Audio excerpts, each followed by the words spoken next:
Tout ce mois d'octobre, nous allons vraiment proclamer notre mois de la parole de gloire. Alléluia. Le mois d'octobre, c'est notre mois de la parole de gloire. Pas n'importe quelle parole. Et vous pouvez lire dans Jean 1, verset 14. Il est dit de cette parole de gloire que la parole a été faite chair. Cette parole est venue parmi nous. Elle a habité parmi nous. Et nous avons contemplé sa gloire. Une gloire. Comme cette gloire venant du Fils unique du Père. Et cette gloire-là, la parole de Dieu va se révéler. Et Dieu nous a parlé de plusieurs façons. Il nous a transmis sa volonté, communiqué ses instructions. Et Dieu parle tantôt d'une manière, tantôt d'une autre. Et nous devons faire attention. Dieu parle au travers des songes, des visions nocturnes, des prophéties, des révélations, au travers de sa parole écrite, au travers de la Bible, au travers des prophéties que nous avons reçues. Et il ne faut pas limiter Dieu. Il y a des gens qui limitent Dieu. Dieu parle au travers de tels canaux seulement. Ce n'est pas vrai. Ça, c'est la religion. Ça, c'est la routine. Dieu veut vous parler. Et il vous a parlé d'une manière claire. Et il parle tantôt d'une manière, tantôt d'une autre. Il n'a pas la même façon de communiquer avec tout le monde. Il a une façon spéciale à te communiquer sa vision. Et tu dois recevoir cela avec joie. Alléluia.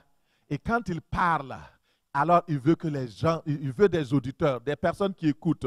Mais pas seulement des personnes qui écoutent, mais des personnes qui mettent cette parole en pratique. Dieu a glorifié sa parole et il nous a communiqué cette parole glorieuse, sans laquelle il est impossible de triompher dans ce monde de ténèbres. Dans le psaume 12, verset 7, il est écrit: « Les paroles de l'Éternel sont des paroles pures. Un argent éprouvé sur terre au creuset, cette fois épuré. » Écoutez très bien. La parole de Dieu. La Bible dit qu'elle est d'abord, vous êtes en retard. Alléluia. La parole de Dieu est pure, premièrement pure. Un argent éprouvé au creuset, il est 7 fois épuré. Écoutez, Dieu a pris le temps d'examiner sa parole, de peser sa parole, de mettre cela au creuset, et il l'a tellement épuré pour rester, pour laisser une parole glorieuse, une parole sainte, efficace, qui agit. Et ce que nous avons reçu de Dieu, que ce soit par l'écriture, que ce soit par la parole prophétique, par les visions, les songes, si ça vient véritablement du Dieu unique qui a créé le ciel et la terre, qui nous a créés et qui nous a invités dans cette nouvelle grâce en Jésus-Christ, par l'alliance nouvelle, par le sang de Jésus-Christ qui a été versé, si c'est le même Dieu que nous prions, sa parole est glorieuse. Sa parole est efficace. Sa parole est plus tranchante qu'une épée à double tranchant. Ta parole révèle l'état de notre cœur, de notre vie. Sa parole nous instruit. Sa parole nous rend la joie. C'est cette parole-là. Et cette parole de Dieu est parvenue jusqu'à nous avec grâce et vérité, avec puissance.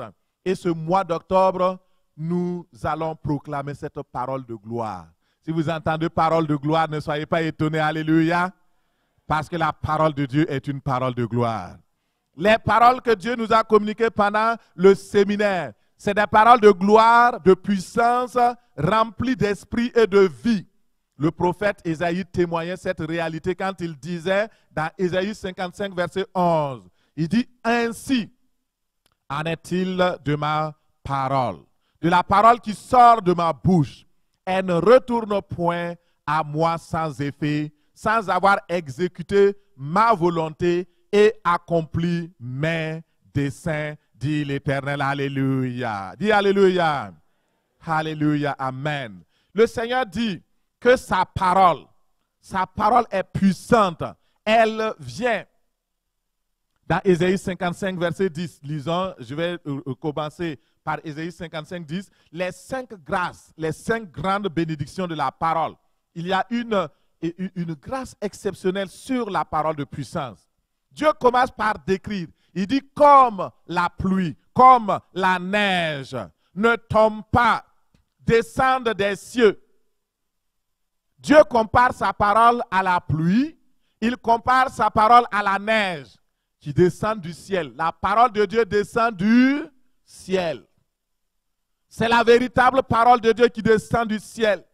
Il dit comme la neige et la pluie descendent des cieux et n'y retournent pas sans avoir arrosé, fécondé la terre, fait germer les plantes, sans avoir donné de la semence au semeur et du pain à celui qui mange.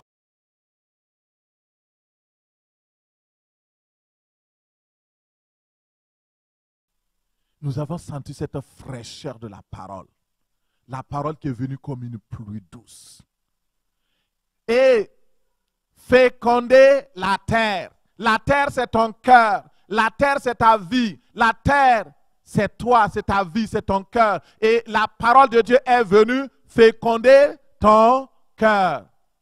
Ton cœur qui était stérile, ton cœur qui était incrédule, un cœur qui refusait la parole de Dieu, un cœur qui n'arrivait pas à contenir la parole, qui laissait la parole s'en aller. Là, le Seigneur vient avec sa parole pour féconder, pour rendre cela fertile, pour que nous puissions porter du fruit. Alléluia. Vous avez vu le monsieur qui s'est couché ici. Il était cartésien. Il ne croyait en rien. Il voulait avoir les choses 1 + 1 = 2. Et quand il voit d'autres personnes qui sont sous l'effet du Saint-Esprit, en tout cas qui gigotent, alors il dit non, pas moi, ça ne m'arriverait jamais. Ça, c'est les effets de la psychologie. Mais lui-même, alléluia, la parole vient féconder. Troisième chose que la parole de Dieu est venue faire, elle a fait germer les plantes. Ceux qui étaient à l'état de plante dans notre cœur, la fécondité était là. La plante va s'élever et la parole arrose nos plantes au nom de Jésus. Au nom de Jésus. Les plantes qui étaient là, les plantes de la guérison, de la délivrance, les plantes, oui, de la bénédiction financière, matérielle. Dieu vient, il arrose. Ça, tu avais reçu ça ressemble à quoi? Des choses que tu avais reçues dans ton cœur, dans des visions. Le Seigneur est venu arroser, arroser, arroser. Et ça commence à pousser. Fait germer les graines qui étaient là. Ça germe, ça pousse, ça pousse. Ton espoir qui était totalement enterré. Dieu vient, il ressuscite ton espoir. Semeur, tu es un semeur, tu es semeur et la Bible dit que le semeur sème la parole. Qu'est-ce que cela veut dire? Lorsque tu as reçu les paroles, c'est comme la semence que tu as emmagasinée pour pouvoir semer dans le champ de Dieu. D'abord, premièrement, cette semence, ça te permet d'adorer. Parce que les paroles que tu as reçues, tu peux les retourner à Dieu pour lui dire merci pour cette parole que j'ai reçue. Deuxièmement, les paroles pour évangéliser. Tu peux utiliser cette parole de puissance pour témoigner de ce que Dieu a fait pour toi. C'est une semence que tu sèmes dans la vie de ceux qui ne connaissent pas Dieu. La semence, ça peut être une semence de délivrance pour ta famille. Et le Seigneur dit que sa parole est venue comme pour donner de la semence aux semeurs. Tu étais sans semence. Mais Dieu est venu. Il t'a donné la semence. Alléluia. Pour donner la semence aux semeurs et du pain à celui qui mange. Le pain est là. La parole de Dieu est la nourriture. Dieu dit, que l'homme ne vivra pas de pain seulement, mais de toute parole qui sort de la bouche de Dieu. Pas n'importe quelle parole. Le mot qui est utilisé ici comme parole, c'est la parole Réma, la parole révélée, inspirée par le Saint-Esprit. Ce n'est pas la parole écrite, mais la parole reçue par la révélation du Saint-Esprit de Dieu. Et lorsque cette parole est venue, elle t'a nourri. Tu es devenu maintenant, tu as de l'embonpoint spirituel. Alléluia! Gloire à Dieu! Maintenant, ce que je vais faire, c'est de t'aider à digérer ça. Parce qu'un repas, un bon repas que tu as mangé, qui est succulent dans la bouche, si ça arrive dans le ventre et que tu ne digères pas bien, ça va te donner des maux de ventre. Beaucoup de personnes mangent, ils n'arrivent pas à dormir. Pourquoi? Le ventre refuse de travailler. La machine, l'estomac, c'est comme une machine. Ça refuse de broyer correctement. Nous avons aussi un estomac spirituel. Nous avons beaucoup appris lors de ce séminaire. Nous allons apprendre comment, donc, digérer cela. Et le titre de mon message ce matin, ça c'était juste mon introduction. Alléluia. Je bénis le Seigneur. Merci Seigneur. Le titre, mais c'est pas long, hein? Alléluia. Le titre de mon message ce matin, parce qu'il y a des gens qui viennent prêcher, ils n'ont rien à dire au peuple, ils n'ont rien reçu de Dieu. Donc, ils vont écouter 15 minutes la même ils sont déjà essoufflés. Ils ne savent plus quoi dire au peuple de Dieu. Ah, ok, allez-y, le Saint-Esprit va vous éclairer à la maison. Le ruisseau de l'Éternel est plein.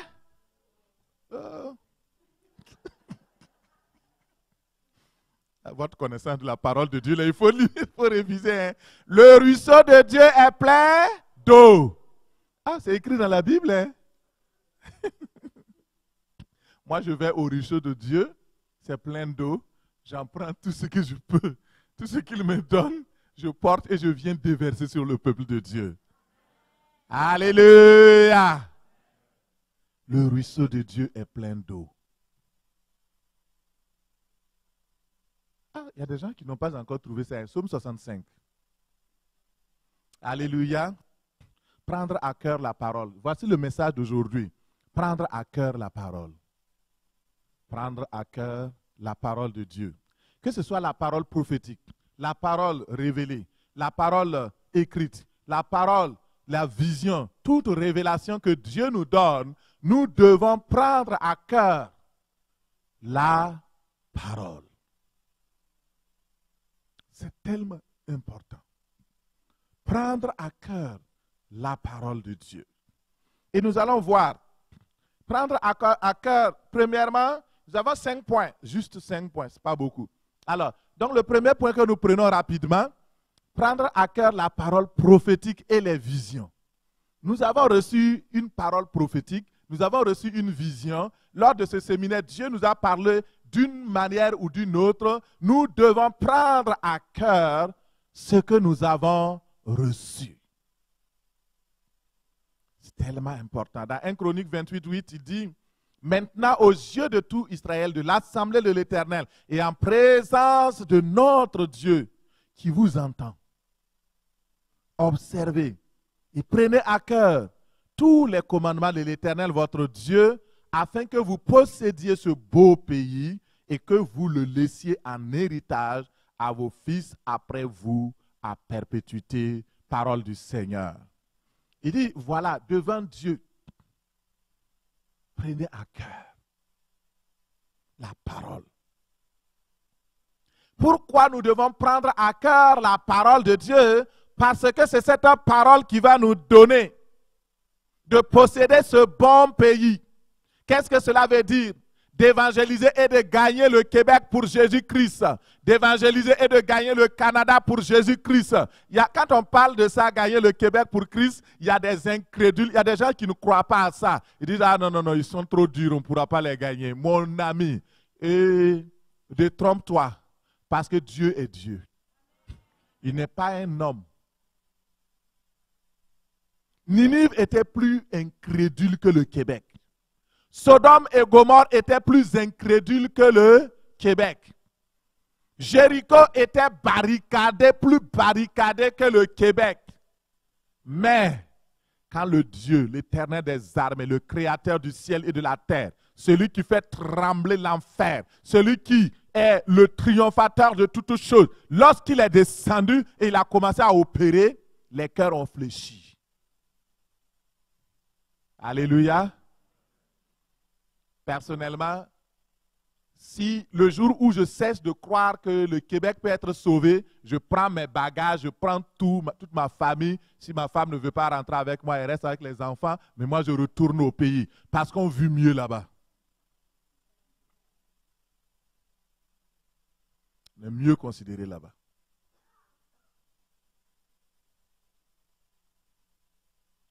C'est parce que je crois que Dieu a un plan pour le Québec, un avenir pour ce pays, une destinée pour ce pays et pour ce peuple. C'est pourquoi je suis resté. C'est pourquoi j'ai accepté d'abandonner tout pour le servir dans ce pays-là. Il ne m'a pas envoyé ailleurs, il m'a envoyé ici. Il sait pourquoi. Alors, frères et sœurs, c'est la vérité. Prenez à cœur la parole. La parole qui a été prêchée. Que veut dire prendre à cœur la parole de Dieu? C'est d'abord croire la parole. Ce que tu as reçu, crois-le. Ce que tu as reçu, prends cela au sérieux. Prends cela comme étant la véritable parole venant de Dieu, même si ça a été communiqué par des hommes et des femmes. Donc, commence à croire. Dans 1 Thessaloniciens 2, 3 et 13, nous voyons un exemple. Les Thessaloniciens avaient placé leur confiance dans la parole au point que Paul pouvait dire, c'est pourquoi nous rendons continuellement grâce à Dieu de ce qu'en recevant la parole de Dieu que nous vous avons fait entendre. Paul était un homme comme vous et moi. Que nous vous avons fait entendre. Vous l'avez reçu, non comme la parole des hommes, mais ainsi qu'elle l'est véritablement, comme la parole de Dieu qui agit en vous qui croyez. C'est cette attitude-là que nous devons avoir. L'attitude des Thessaloniques, des Thessaloniciens. Ils ont accepté la parole comme étant la véritable parole venant de Dieu. Ils n'ont pas dit, ah c'est Paul, ah c'est Apollos, ah c'est Timothée. Ils ont reçu la parole comme la parole venant directement de Dieu. Tu as reçu une prophétie, tu as reçu une voix, tu as reçu une parole. Le Seigneur a parlé pour l'ensemble de l'assemblée. Nous recevons cela comme une véritable parole de Dieu qui nous a été communiquée parce que c'est ce moment, c'est maintenant que tout se décide. Alléluia. C'est important. Alors, les enfants de Dieu qui prennent à cœur la parole de Dieu s'appliquent fortement à faire les choses d'après ce qu'elles ont entendu lors d'une prophétie, d'une vision, d'une prédication, d'une parole révélée plutôt. Les enfants de Dieu qui prennent à cœur la parole de Dieu vont attacher une grande importance à la parole. La Bible dit de ne pas mépriser les prophéties. Moïse avait prophétisé à Pharaon. Il avait dit un jour à Pharaon, écoute, Dieu va faire tomber de la grêle. Et les animaux, les champs, tout ce qui est dehors va vraiment périr. Il y a eu deux réactions. La première réaction, c'est que les serviteurs qui ont entendu cette parole, quand Moïse a prophétisé, il y a certains qui ont dit, ah, on va prendre à cœur. Et eux autres, ils ont rappelé leurs serviteurs, ils ont rappelé les animaux, ils ont dit rentrer rapidement. Mais il y a d'autres qui ont dit, oh, c'est Moïse. Ah, c'est Moïse encore. C'est Moïse encore. Et ils n'ont pas pris à cœur. Qu'est-ce qui s'est passé par la suite? Alors, la grêle est venue, comme la parole de Dieu dit, la parole de Dieu ne va jamais mentir. Jamais. Elle s'accomplira. Alors, donc, ceux qui avaient mis leur troupeau à l'abri, ils ont préservé leur troupeau. Mais ceux qui n'ont pas obéi, ils ont été vraiment déçus. Ils ont été lamentablement déçus parce que tout le troupeau a péri. Parce que la grêle, tout ce qui est tombé, il est écrit dans la parole de Dieu que ça n'a jamais été tombé autant de grêle que ce qui a été frappé le pays d'Égypte. Alors, frères et sœurs, c'est tellement important. Et quelle est ta réaction ce matin par rapport à la parole de Dieu? Depuis que tu as reçu tout ce que tu as reçu cette semaine, tu as eu de l'émotion, tu as pleuré, tu as ri, tu as sauté, c'était bien, mais après, qu'est-ce que tu en as fait? Quelle est la suite? Qu'as-tu fait de la parole? Est-ce que tu l'as méprisée? Est-ce que tu l'as pris à cœur? Est-ce que tu as commencé à réagir par rapport à cette parole? Dans Hébreux 3, verset 7, il est dit, c'est pourquoi, selon ce qui est dit, ce que dit le Saint-Esprit aujourd'hui, si vous entendez sa voix, n'endurcissez pas vos cœurs. Il dit de ne pas endurcir notre cœur. Et dans 1 Thessaloniciens 5, verset 20, la Bible dit, ne méprisez pas les prophéties. Ne méprisez pas les prophéties. Mépriser, ça signifie quoi? Ne pas accorder de la valeur à ce qui a été annoncé. Négliger ce qui a été donné. Les exhortations, il ne faut pas négliger cela. Il faut accorder une grande importance par votre conduite. Parce que si vous méprisez la parole que vous avez reçue, vous vous mettez dans des problèmes. L'Esprit de Dieu est à l'œuvre dans cette assemblée. Il est à l'œuvre dans votre vie. Si vous négligez, si vous méprisez la parole, c'est comme si vous êtes en train d'empêcher le Saint-Esprit de vous bénir. Et si vous empêchez le Saint-Esprit de vous bénir, qui vous bénira? Personne. Personne. Alors, prendre à cœur la parole de Dieu, c'est aussi mettre sa foi dans la parole et les promesses de Dieu. Prendre à cœur la parole prophétique et les visions, c'est ajouter foi à ce que nous avons entendu. Dans Luc 1, verset 45, il dit « Heureuse celle qui a cru, parce que les choses qui lui ont été dites de la part du Seigneur auront leur accomplissement. » Alléluia. Heureuse ce matin es-tu. Heureuse es-tu, fille du roi des rois. Parce que les paroles que tu as reçues lors de ce séminaire auront leur accomplissement dans ta vie au nom de Jésus.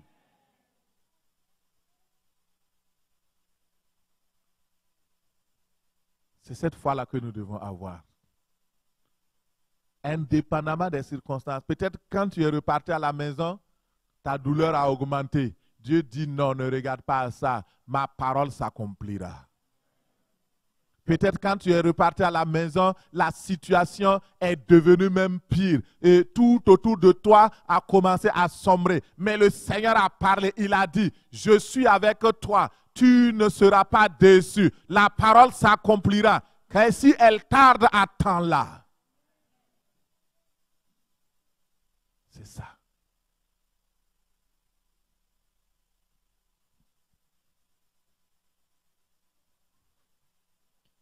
Tu as eu des instructions lors de ce séminaire. Prends à cœur la parole. Crois la parole. Demeure ferme dans la foi, dans la certitude que Dieu ne peut jamais mentir.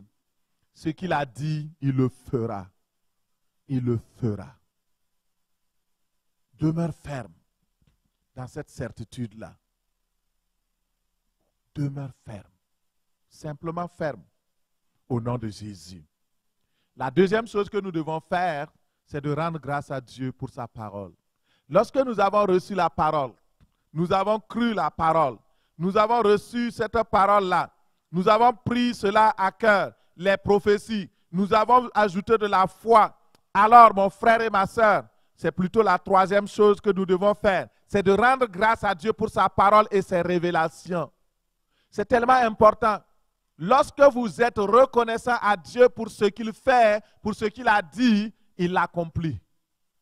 Ne soyez pas ingrats. Merci Seigneur, parce que tu m'as parlé. Tu as utilisé des hommes et des femmes pour me bénir. Je te rends toute la gloire. Dans le livre de 2 Samuel 7, il est écrit que le prophète Nathan, lorsque il a reçu des visions sur David. David, en fait, voulait construire un temple pour Dieu. Il était zélé pour Dieu au point qu'il a rassemblé de l'or, il a rassemblé de l'argent, il a rassemblé des pierres précieuses, il a rassemblé du bois et tout ce qui était nécessaire pour construire le temple de l'Éternel. Et Nathan est venu lui dire, non, ce n'est pas toi qui vas construire le temple, mais c'est un de tes fils, un de tes descendants qui va le faire. Normalement, David devait être fâché. Mais Dieu, pourquoi? Moi je me suis battu pour toi, j'ai fait tant de choses pour toi, je veux bâtir le temple pour toi, et j'ai tout rassemblé, puis tu refuses.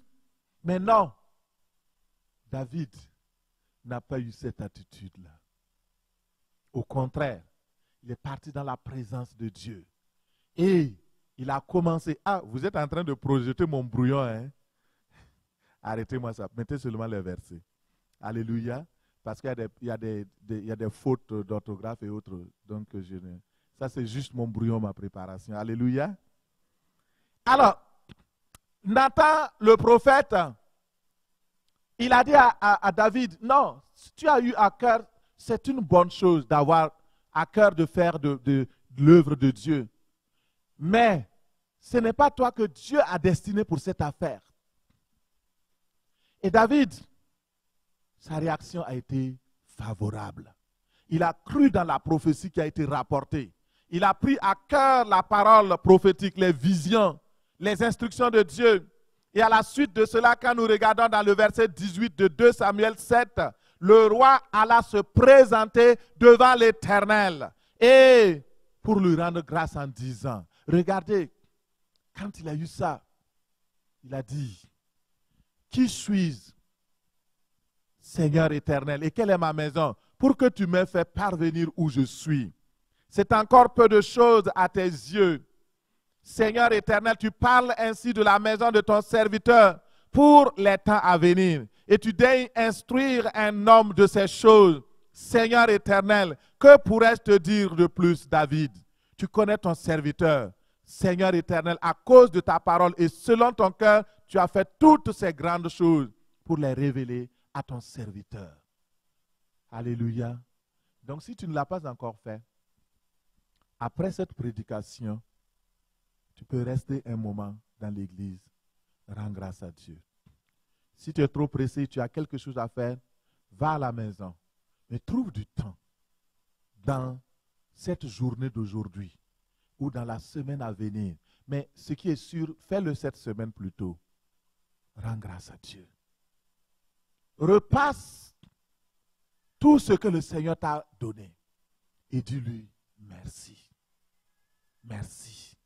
Merci.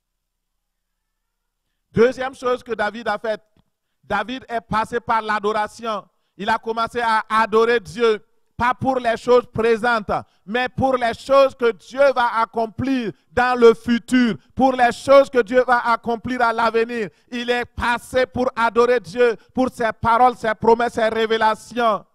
Il est parti dire ceci à Dieu. Regarde ce qu'il... On peut adorer pour les choses à venir. Pas seulement pour ce qu'il y est, ce qui est actuellement. On peut louer Dieu pour les choses à venir. Et voici ce qu'il dit par la suite. Que tu es donc grand, éternel Dieu, car nul n'est semblable à toi. Il n'y a point d'autre Dieu que toi, d'après tout ce que nous avons entendu de nos oreilles. Alléluia. Wow. Ça, c'est l'attitude quand vous avez reçu la parole. Si vous voulez que Dieu continue de faire les grandes choses et les promesses qu'il a dites lors de ce séminaire, allez dans une attitude d'action de grâce, dans une attitude d'adoration. Peut-être que tu n'as pas eu une parole personnalisée pour toi, mais ce que tu as reçu général, les délivrances que tu as reçues, les choses que tu as reçues, va dans la présence de Dieu. Merci Seigneur pour ce que tu m'as donné, pour ce que tu m'as révélé. Adore-le. Lorsque vous avez reçu une parole du Seigneur, il faut vous mettre en position de prière. Ça, c'est la quatrième chose. Vous voyez, ce n'est pas long, hein? Ça finit vite. Alléluia. La première chose, il faut que vous mettez à cœur, placez votre cœur, portez un intérêt particulier pour la parole. Deuxième chose, il faut que vous croyez cette parole. La troisième chose, rendre grâce à Dieu. La quatrième chose, des prières ferventes, des prières de réclamation. Alléluia. Hey. Il faut arroser la parole que vous avez reçue par la prière. Pas n'importe quelle prière, mais une prière de réclamation. Notez ça très bien. Il y a plusieurs sortes de prières. Il y a la prière, donc demander, recevoir, la prière d'action de grâce, prière d'adoration, prière donc de délivrance. Il y a la prière de réclamation. Et ça, quand quelqu'un vous a promis quelque chose et que la personne semble avoir oublié, qu'est-ce que vous faites? Vous rappelez. Ok. Donc, on peut l'appeler aussi prière de rappel. La Bible dit, et le Seigneur dit, rappelle à ma mémoire. Alléluia. Rappelle. Réclame. Lorsque vous avez reçu une parole du Seigneur, il faut vous mettre en position de prière jusqu'à ce que vous voyez l'accomplissement. Jusqu'à ce que. Et David a pris courage pour adresser cette prière à Dieu à la suite de la prophétie de Nathan. C'est une prière type que nous devons faire lorsque nous avons eu une révélation, une vision. Et voici dans le cas de David comment il a prié. Et nous aussi nous devons prier de cette façon-là. Et il dit, maintenant Éternel, fais subsister jusque dans l'éternité la parole que tu as prononcée sur ton serviteur et sur sa maison, et agis selon ta parole. Que ton nom soit à jamais glorifié, et que l'on dise, l'Éternel des armées est le Dieu d'Israël, et que la maison de ton serviteur David soit affermie devant toi, parole du Seigneur. Amen. David vient devant Dieu pour prier, pour dire au Seigneur, tout ce que tu as dit là, c'est bon, hein? C'est très beau. Mais moi, je ne veux pas me contenter de belles paroles. Je veux leur accomplissement. Alléluia. Pourquoi je parle comme ça? Parce que j'ai vu des séminaires dans lesquels les gens étaient vraiment bénis, débordés. C'était la bénédiction, tout le monde, oh, waouh, waouh, waouh, waouh. Mais après, parce que l'ennemi de nos âmes, il sait que vous avez reçu quelque chose. Mais lui, tout ce qu'il fait, c'est de faire dire que Dieu a menti, que les choses n'arriveront pas. Il a promis que ton entreprise va prospérer. Le diable se lève, il dit non, ça ne marchera pas. Dieu a promis, il dit, tu auras par exemple un contrat, mais le diable vient dire, oh, je ferai tout pour que ça n'ait pas lieu. Mais toi, tu dois maintenant te tenir à la brèche. Tu dois prier, Seigneur, c'est ta parole et je crois ta parole. Accomplis cette parole comme tu l'as dit au nom de Jésus. Ça, c'est la parole de réclamation. Ça, c'est la prière de réclamation. Tu viens dire, Maintenant, je sais que mon ennemi, il va se lever contre mon projet, contre ma bénédiction. Mais il est vaincu au nom de Jésus. Je tasse les obstacles au nom de Jésus. Il y a des répliques. Les plus grands dangers dans la vie d'un homme ou d'une femme, il y a deux choses. Et je vous le rappelle, je vous ai dit ça plusieurs fois.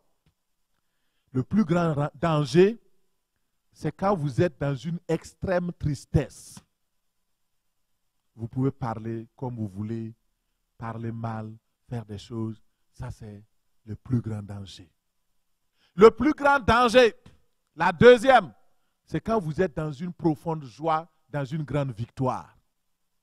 Si vous ne faites pas attention, vous pouvez aussi faire des erreurs et c'est là que vous êtes terrassé. Et les gens vont dire, ah, pourtant ça avait commencé à marcher, pourtant on a vu. Mais est-ce que la personne est restée ferme? Non. On a eu la victoire, on va dormir. Non, ce n'est pas le moment d'aller dormir, mon frère. C'est le moment de prier, de rappeler à Dieu ses promesses. Il faut sceller la parole pour toujours. Tu dis, Seigneur, s'il te plaît, tu as dit que tu vas me bénir, moi et ma famille. Ne reviens pas sur ta parole, ne change pas d'avis. Alléluia, s'il te plaît. Ne change pas d'avis. Accomplis ce que tu as dit. Agis selon ta parole, comme tu l'as dit. Ne regarde pas ma situation, ne regarde pas ce qui est autour de moi, mais accomplis ta parole. Glorifie ton nom et affermis-moi. C'est ça qu'il faut faire. Quand le séminaire était attaqué partout, j'étais là à 2 semaines du séminaire, j'ai commencé à ressentir dans mon corps physique comme un poids, un fardeau. Il y a comme une oppression sur moi. Pendant 5 jours, j'avais des maux de tête que je n'ai jamais eu dans ma vie. Et c'est comme si ma tête voulait éclater.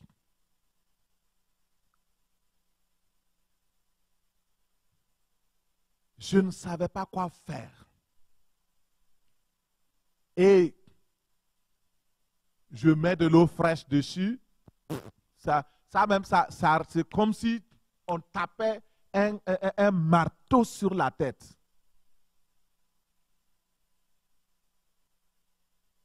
Je sors, je fais toutes les courses avec ça. Je suis même allé pour prendre ma tension, ma pression artérielle. Et la machine même a refusé de lire. Je suis parti. Parce que, je vous assure, j'ai pris 2 fois. J'ai dit, Seigneur, certainement tu ne veux même pas que je sache quelle est la pression artérielle que j'ai.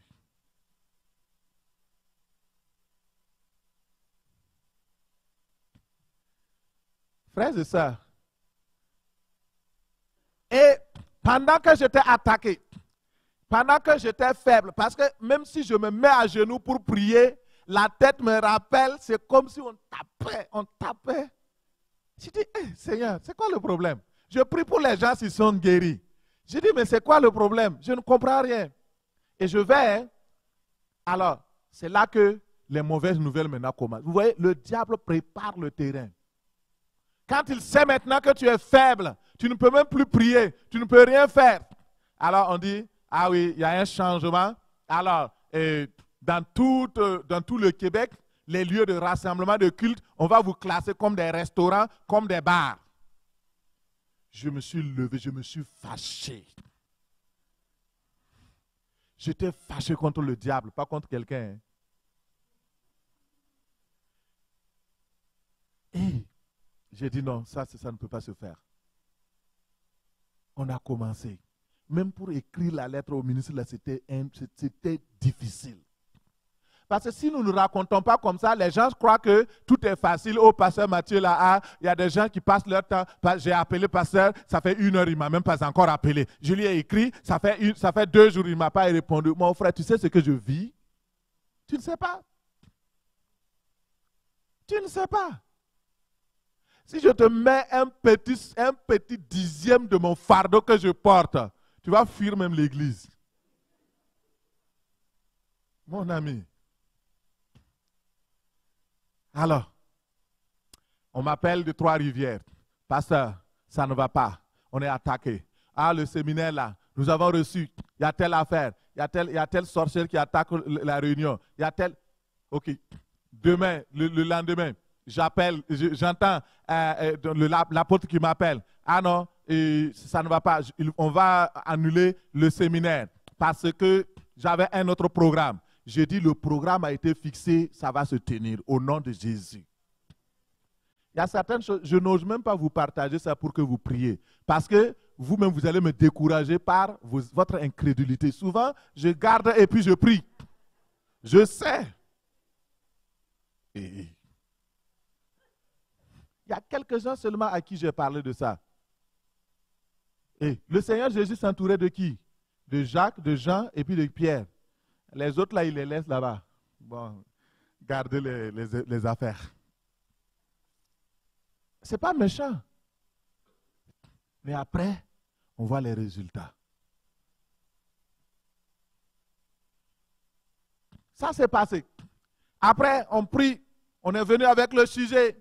Et quand tout a commencé, on a eu 250. On dit Alléluia, gloire à Dieu.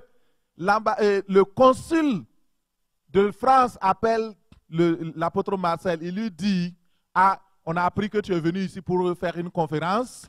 Tu ne peux pas faire la conférence parce que ici c'est le Québec, c'est passé à des rouges, à des couleurs, les régions, etc. Donc, il faut faire attention. Il m'appelle, pasteur, est-ce que tu es sûr de ton affaire? Je dis, je suis sûr de mon affaire à 100%. Alléluia. Il dit, et au téléphone, je lui dis, écoute très bien, je ne ferai rien qui mettra en difficulté ou en danger ton ministère. Le Seigneur m'a parlé clairement. Il m'a dit, ce séminaire va se tenir et ça se tiendra, que le diable veuille ou pas, au nom de Jésus. Et tout est venu en même temps. J'ai commencé à prier pour lui, à prier pour les autres, à prier pour tous. Et à un certain moment donné, je n'ai même pas su, sans traitement ni rien, la tête qui faisait, je n'ai même pas su quand c'est parti, je n'ai pas su quand tout est rentré en ordre. Pourquoi? Parce que celui qui est dans le ciel veille. S'il vous a promis quelque chose, mettez votre foi en lui. Ne négligez pas sa promesse. Et alors vous verrez les résultats au nom de Jésus. Il y a toujours un combat. Vous croyez, les grandes victoires ne viennent jamais par hasard. Si vous avez reçu une parole, c'est là que votre ennemi va se lever pour dire non, ça ne s'accomplira pas. Mais si vous tenez ferme, vous allez voir le résultat au nom de Jésus. Il dit de prendre les armes de Dieu afin de tenir ferme après avoir tout surmonté. Vous avez tout surmonté. Il faut maintenant tenir ferme. Sinon, il revient à la charge. Que le Seigneur nous aide au nom de Jésus. David a demandé à Dieu, il dit glorifie ton nom. Dans cette affaire, glorifie ton nom. Il a proclamé la nature de Dieu selon la parole. Il dit maintenant, Seigneur éternel, tu es Dieu et tes paroles sont vérité. Et tu as annoncé cette grâce à ton serviteur, alors accomplis cela. Et priez pour la bénédiction de l'Éternel sur sa promesse. Il dit, veille donc bénir ta maison, la maison de ton serviteur, afin qu'elle subsiste pour toujours devant toi. Alléluia. Habakkuk avait reçu une telle promesse aussi. Il avait commencé à rendre grâce à Dieu, à développer une foi triomphante en se réjouissant d'avance pour ce que Dieu allait faire à l'avenir. Que le Saint-Esprit ouvre tes yeux ce matin. Que l'Esprit de gloire ouvre tes yeux ce matin. Qu'il ouvre ton entendement et que tu connaisses les détails du projet que le Seigneur a fait sur ta vie au nom de Jésus. C'est important. Et finalement, se mettre à l'œuvre. Se mettre à l'œuvre. Vous avez cru dans la prophétie. Vous avez cru dans la parole qui a été révélée. Vous vous êtes mis à apprécier cela. Vous avez commencé à rendre grâce à Dieu. Vous avez commencé à prier et à déclarer les choses que Dieu va faire. Maintenant, ce qu'il vous faut, ce sont les actes. Il faut passer des paroles aux actes. Alléluia. Dans Jacques 1, verset 25. Mais celui qui aura plongé les regards dans la loi parfaite, la loi de la liberté, et qui aura persévéré, n'étant pas un auditeur oublieux, mais se mettant à l'œuvre, celui-là sera heureux de son activité. Il sera heureux. Tu veux le bonheur? Tu veux que le Seigneur glorifie sa parole dans ta vie? Tu veux que le Seigneur fasse prospérer la parole que tu as reçue par révélation? Alors, il faut que tu persévères. Si tu veux prospérer dans la parole, dans les promesses, alors la parole de Dieu t'invite d'abord à accueillir avec un esprit humble et docile la parole qui nous a été donnée. Ne sois pas un auditeur oublieux. Il y a des gens qui n'ont rien noté. Je vous conseille, lorsque vous venez pour écouter la parole de Dieu, ça c'est juste un conseil. Il y a des personnes qui viennent voir le pasteur. Ah, je veux un conseil. Je te donne un conseil. Comme un élève qui vient me demander un conseil. Donc, tout ce qui me passe par la tête, je te donne. Si tu as échoué, c'est ton problème. C'est un conseil. C'est un conseil. On n'a jamais condamné un conseil. Regardez les conseillers des présidents. Là. Vous avez vu quelqu'un en prison? Jamais. On t'a conseillé, mais toi-même, c'est comme ça, non? Les conseillers ne vont jamais en prison. C'est toi qui prends les décisions. Maintenant, si tu viens et tu dis tu es un serviteur de Dieu, j'ai prié et j'ai dit que le Seigneur mette la parole dans ta bouche pour moi, ça c'est une autre affaire. Il y a des gens qui viennent, moi je voulais prendre telle décision dans ma famille et je voulais avoir ton conseil. Ok, si ça va dans le sens que tu veux, tu vas le faire, sinon tu ne le fais pas. Il dit ok, il n'y a pas de problème. Comme c'est un conseil, voici le conseil que je te donne. Et généralement, même les conseils que je donne, c'est des révélations prophétiques. Parce que je prends au sérieux chacune de vos âmes. Je prends au sérieux votre avenir. Je ne m'amuse pas sur votre destinée. Je sais qu'un jour je rendrai compte. Je ne fais très attention. Veux-tu prospérer? La première chose, quand tu écoutes, n'oublie pas. Écouter pour oublier, ce n'est pas bon. Il faut écouter pour agir selon ce que tu as entendu. Étudie. Quand tu as noté quelque chose, et je dis, lorsque vous venez, ayez au moins un petit carnet sur lequel vous pouvez noter les versets pour les réétudier à la maison. Ah, je n'ai pas fait beaucoup l'école, mais ce n'est pas grave. Tu sais, écris ton nom, non? Écris aussi les passages. Parce qu'un jour, c'est vous qui serez à ma place en train de prendre le micro quelque part pour prêcher.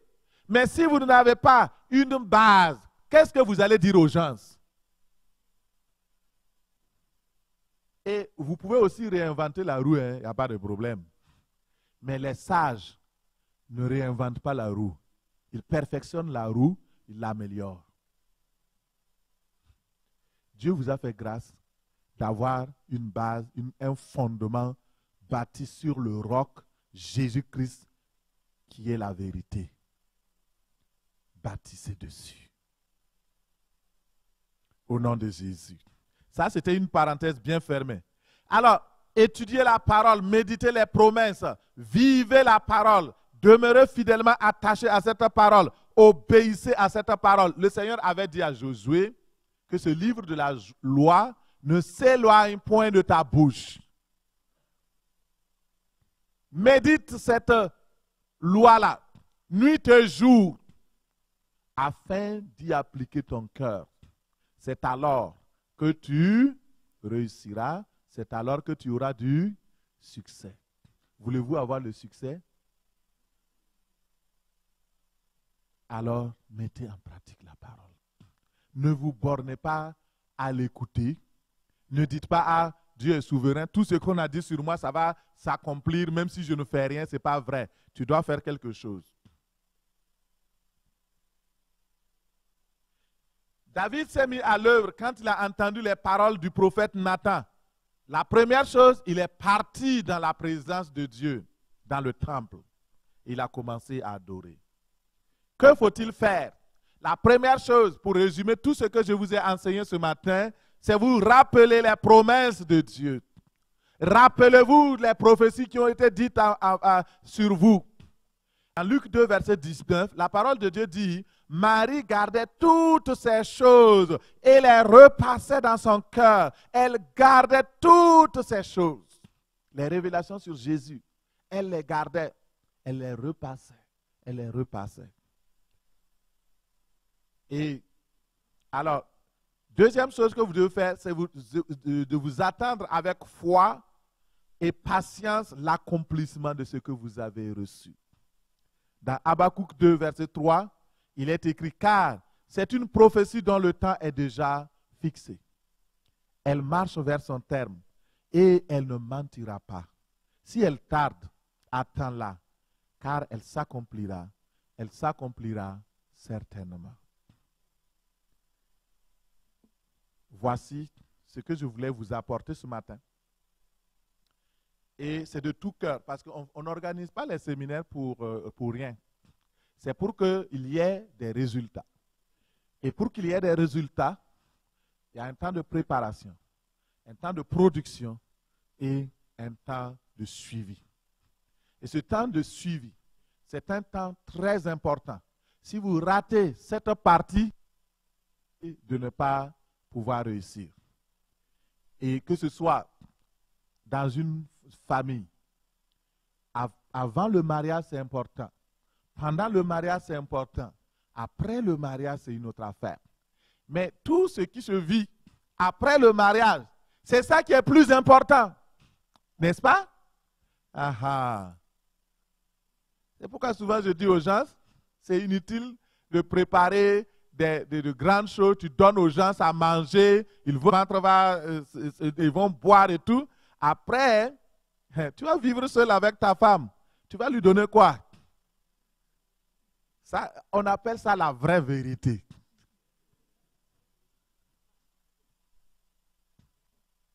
C'est ça. Le séminaire est passé. Nous sommes dans la vraie vérité maintenant. Tout ce que nous allons faire maintenant, c'est ça qui va déterminer le succès, la réussite dans ta famille, dans tout ce que tu as reçu. C'est ça qui va déterminer. Alors, on ne baisse pas les bras. On ne dort pas. On est éveillé. Et on prie. On demande au Seigneur